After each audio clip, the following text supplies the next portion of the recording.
سلام، به خبرهای خوب این هفته از یقین میدیا خوش آمدید. من مجیب سلطانی هستم و مشروع خبرها. کانال قوشتپه قبل از میعاد تعیین شده آن به بهره برداری سپرده خواهد شد. کانال قوشتپه که یکی از بزرگترین کانال‌های منطقه به شمار می‌رود، کار آن به شدت در جریان است و احتمال می‌رود تا قبل از میعاد تعیین شده آن به بهره برداری سپرده شود.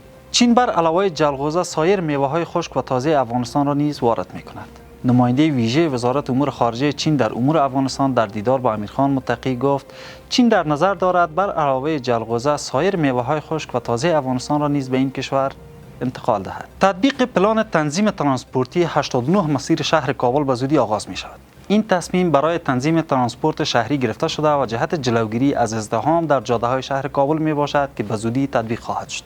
حملات هوایی آمریکا در افغانستان. صرافان، تجاران و مسئولان اتاق و تجارت تظاهرات کردند. اتحادیه صرافان، مسئولان اتاق تجارت و سرمایه‌گذاری و شماری از تاجران در پیوند به حملات هوایی اخیر آمریکا در خاک افغانستان تظاهرات کردند.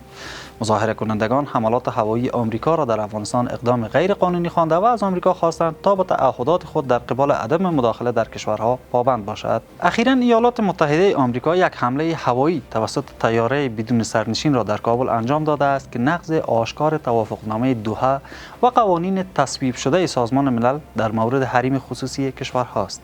این بود اخبار خوب این هفته که تقدیم شما شد. تا هفته بعد، بدرود.